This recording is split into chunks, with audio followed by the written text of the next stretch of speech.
तुझे भरोसा नहीं ना, तो फिर जा अपने कमरे में जाकर देख। तेरे पलंग के नीचे तुझे तेरी माँ की हड्डियाँ मिलेंगी। प्रभात दौड़कर अपने कमरे में जाता है और अपने पलंग के नीचे देखता है।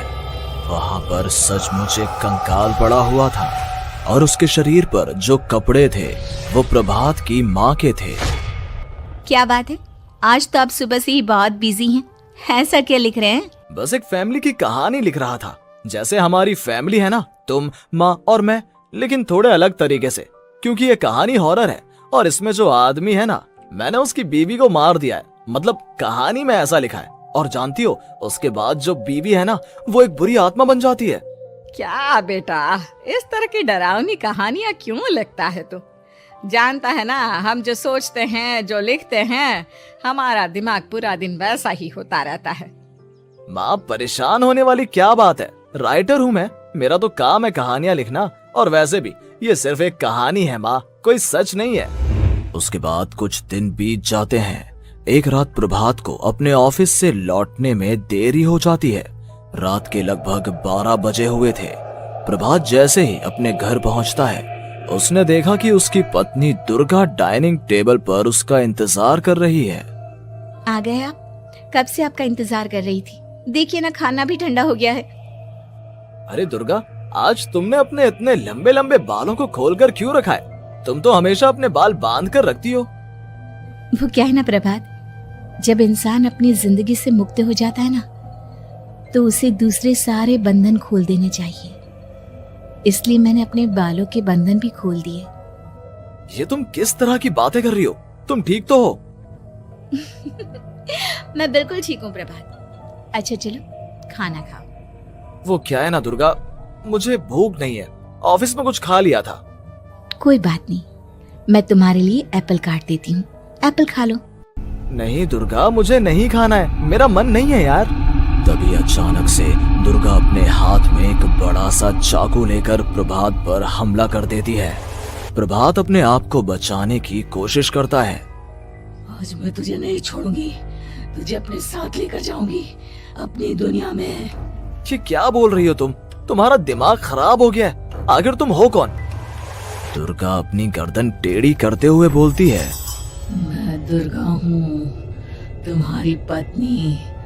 ध्यान से देखो मेरी आंखों में। प्रभात बुरी तरह से डर जाता है और घबराहट में वो चाकू अपनी पत्नी के पेट में मार देता है। उसकी पत्नी की वहीं के वहीं मौत हो जाती है और उसकी चीख की आवाज सुनकर उर्मिला दौड़ते हुए बाहर आती है। ये तूने क्या किया प्रभात? तुमने अपनी पत्नी का खून कर दिया। लेकिन तू तो उसे बहुत प्यार करता था बेटा। तूने बहू को क्यों मार डाला? माँ, ये आपकी बहू नहीं थी, इसके अंदर कोई बुरी आत्मा घुसाई थी। मैं नहीं जानता ये सब कैसे हो गया, लेकिन वो मुझ पर हमला कर रही थी, मुझे मारने की कोशिश कर रही थी। माँ, मैंने कुछ नहीं किया। ये तूने क्या कर दिया बेटा? दुर्गा ने मुझे कहा था कि वो तेरी कहानी को उस कैरेक्टर की तरह एक्टिंग करके तुझे डराने की कोशिश करेगी। अरे वो तो तेरे साथ मजाक कर रही थी। हे भगवान, ये क्या हो गया? इसका मतलब दुर्गा। लेकिन माँ, मैंने जो कहानी लिखी थी उसमें भी ऐसा ही हुआ था। उस औरत ने अपने पति के साथ मजाक किया और गलती से उसके पति ने उसके पेट में चाकू मार दिया। मेरी कहानी सच कैसे हो सकती है? माँ, मुझे बहुत डर लग रहा है। अब ये सोच, दुर्गा की लाश का क्या करें हम? अगर गलती से भी ये बात बाहर फैल गई ना, तो तुझे पूरी जिंदगी जेल की सलाखों के पीछे रहना पड़ेगा। एक काम करते हैं माँ, हम घर के पीछे वाले बगीचे में उसकी लाश को दबा देते हैं। अगर कोई पूछेगा तो कह देंगे कि उर्मिला अपने मायके गई और फिर एक दिन हम भी अचानक यहाँ से कहीं दूर चले जाएंगे। कोई नहीं आएगा हमें पूछने, कोई नहीं आएगा माँ, बाद में जो होगा हम देख लेंगे। प्रभात अपनी माँ उर्मिला की मदद से दुर्गा की लाश को अपने घर के बगीचे में गाड़ देता है। कुछ दिन तो ऐसे ही बीत जाते हैं, लेकिन एक दिन अचानक रसोई से आ रही कुछ आवाजें सुनकर प्रभात की नींद खुलती है। प्रभात ने देखा कि वहां पर एक लंबे बालों वाली औरत दूसरी तरफ चेहरा करके खड़ी हुई थी। कौन है? कौन है वहां पर? अरे कौन हो तुम? मैं दुर्गा हूँ प्रभात। क्या हुआ? मुझसे इस तरह के सवाल क्यों कर रहे हो तुम? तुम दुर्गा नहीं हो सकती। दुर्गा तो प्रभात, मैं तुम्हारी पत्नी हूँ, तुम मुझे कैसे भूल सकते हो? 4 दिन के लिए मायके क्या चली गई, तुम तो मुझे भूल ही गए। अब अगली बार ना मैं कहीं नहीं जाऊंगी। पता चला तुमने तो मुझे पहचानने से ही इनकार कर दिया। नहीं, तुम दुर्गा नहीं हो सकती। तुम दुर्गा हो ही नहीं सकती। मैं जानता हूँ ये सब क्या हो रहा है। मैंने अपनी कहानी में लिखा था कि उस आदमी की पत्नी की मौत के बाद एक बुरी आत्मा उसका रूप लेकर उसके घर में आ जाती है। तुम वही हो ना? और अचानक से खूबसूरत दुर्गा का चेहरा काला पड़ जाता है। उसकी आंखें लाल हो जाती हैं और पूरे शरीर पर बाल, लंबे नुकीले नाखून, उसके दोनों पैर उल्टे हो जाते हैं और बेहद डरावनी आवाज में वो चिल्लाकर कहती है, बुरी आत्मा, मेरा खून करके मुझे अपने ही घर में गाड़ कर तू मुझे बुरी आत्मा कह रहा है? मैं तुझे छोड़ूंगी नहीं। और अचानक से प्रभात के घर में बेहद डरावनी आवाजें गूंजने लगती हैं। घर में चारों तरफ बहुत सारी बुरी आत्माएं नजर आने लगती हैं। प्रभात घबरा कर अपनी माँ को आवाज देता है, माँ कहाँ है आप? जल्दी आइए माँ, देखिए ना ये सब क्या हो रहा है। प्रभात ने देखा कि अचानक से उसकी माँ कमरे से दौड़ कर आती है। क्या हुआ प्रभात? और ये लोग कौन है? इन सब की गर्दन टेढ़ी क्यों है? इनके बाल खुले हुए। हाँ प्रभात, ये सब लोग तो मुझे मरे हुए नजर आ रहे हैं।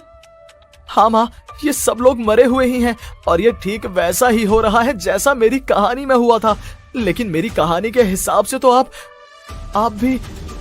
अचानक से उर्मिला का रूप बदल जाता है। वो भी एक डरावने साए की तरह बन जाती है और बेहद डरावनी आवाज में चिल्ला चिल्ला कर कहती है, मर गई तेरी माँ। जानता है, कल रात जब तू सो रहा था ना, तो मैंने उसके शरीर का सारा खून पी लिया। अब बस हड्डियां बची है उसके शरीर में। नहीं, ऐसा नहीं हो सकता, ऐसा बिल्कुल नहीं हो सकता। मेरी माँ नहीं मर सकती। तुझे भरोसा नहीं ना? तो फिर जा, अपने कमरे में जाकर देख। तेरे पलंग के नीचे तुझे तेरी माँ की हड्डियां मिलेंगी। प्रभात दौड़कर अपने कमरे में जाता है और अपने पलंग के नीचे देखता है। वहां पर सचमुच एक कंकाल पड़ा हुआ था और उसके शरीर पर जो कपड़े थे वो प्रभात की माँ के थे। माँ, अब मुझे कुछ करना पड़ेगा। लेकिन मेरी कहानी में लिखा था कि माँ की मौत मेरे हाथों से होगी, पर माँ तो पहले ही मर चुकी है और वो बुरी आत्मा मुझे भी मार देगी। नहीं, इससे पहले कि वो मुझे कुछ करे, मुझे उसका काम खत्म करना होगा। प्रभात अपने हाथ में बड़ा सा चाकू लेकर उस बुरी आत्मा पर हमला कर देता है जिसने प्रभात की माँ का रूप लिया हुआ था। और अगले ही पल वो नीचे गिर जाती है और उसके शरीर से खून बहने लगता है। ऐसा नहीं हो सकता, एक बुरी आत्मा के शरीर में तो खून होता ही नहीं है। तो क्या सच में मैंने अपनी माँ को मार दिया? लेकिन अभी कुछ देर पहले तो फिर वो कंकाल किसका है? और ये कौन है? मैं पागल हो जाऊंगा। और अपनी माँ की लाश, इसका मैं क्या करूं? लोग पूछेंगे तो मैं क्या जवाब दूंगा? तभी वहां पर दुर्गा का रूप लेकर जो आत्मा थी उसने प्रभात से कहा, गाड़ दे अपनी माँ को ले जाकर उसी जगह जहाँ तूने मेरा खून करके मुझे गाड़ दिया था। जा, चला जा। घबराया हुआ प्रभात पागलों की तरह अपनी माँ की लाश को लेकर बगीचे में गाड़ देता है। प्रभात की हालत पागलों जैसी हो जाती है। वो अपने आप को अपने घर में बंद कर लेता है। कहानी के हिसाब से तो आगे ये हुआ था कि कहानी लिखने वाले ने उन बुरी आत्माओं से डरकर आत्महत्या कर ली थी। तो क्या मैं भी मर जाऊंगा? क्या मैं भी आत्महत्या कर लूंगा? एक काम करता हूँ, मैं अपनी कहानी का अंत बदल देता हूँ। हाँ, ये मैंने पहले क्यों नहीं सोचा। मैं लिख दूंगा कि कहानी को लिखने वाला आत्महत्या नहीं करता, बल्कि कहीं दूर जाकर नए सिरे से अपनी जिंदगी शुरू करता है। यही सोचकर प्रभात ने अपनी लिखी हुई कहानी को बाहर निकाला और उसे पढ़ना शुरू किया। ये देख वहां पर खुदाई करना शुरू कर देता है। प्रभात देखता है कि वहां पर लकड़ी के 2 बड़े संदूक हैं और उनके अंदर से आवाजें आ रही हैं। प्रभात बचा लो मुझे, अगर थोड़ी देर और हो गई तो वो मुझे छोड़ेगी नहीं। बेटा देखो, मैं इस बक्से के अंदर बंद हूँ, प्लीज मुझे बाहर निकालो। वो बुरी आत्मा किसी भी वक्त मुझे मार डालेगी। प्रभात वो दोनों बक्से से बाहर निकालता है और अपनी पत्नी और माँ दोनों को आजाद करवा लेता है। लेकिन तभी वहां पर अचानक से एक बेहद डरावनी और खौफनाक दिखने वाली औरत आ जाती है। मुझे क्या लगा था इतनी आसानी से अपनी पत्नी और माँ को बचा लेगा। बस 5 मिनट और उसके बाद अमावस का चांद आसमान में आने ही वाला है। लेकिन तूने इन दोनों को बाहर निकाल लिया, अब तुझे मरना होगा। नहीं, मैं जानता हूँ मैं नहीं मरूंगा, और अब आगे क्या करना है ये भी मुझे पता है। प्रभात ये बहुत खतरनाक है, हमें मार डालेगी प्रभात, चलो यहाँ से। नहीं दुर्गा, अब मुझे अच्छी तरह से पता चल चुका है कि इस बुरी आत्मा से हम कैसे पीछा छुड़वा सकते हैं। और इतना कहकर प्रभात अपने हाथ में पकड़ी हुई सिंदूर की थैली उस बुरी आत्मा के ऊपर उछाल देता है। कुछ ही देर में वो जमीन पर गिरकर राख में बदल जाती है। ये सब क्या हो रहा था बेटा? ये सब तुम्हारी लिखी हुई इस कहानी की वजह से हुआ है ना? नहीं माँ, पहले मुझे भी ऐसा ही लगा, लेकिन बाद में पता चला कि बरसों पहले हमारे इस बगीचे की जमीन के अंदर किसी को जिंदा गाड़ दिया गया था और बस उसी औरत की आत्मा हमें परेशान कर रही थी। उसी ने मेरे शब्दों में जान डालकर उस कहानी को जिंदा कर दिया था। मुझे माफ कर दो प्रभात, मैंने आपकी कहानी के साथ छेड़छाड़ की थी और उसे बदल दिया था। माफी मांगने की जरूरत नहीं है दुर्गा, तुम्हारे उस बदलाव की वजह से ही आज हम सब जिंदा हैं, क्योंकि आखिर में कहानी में वो हुआ जो तुमने लिखा था।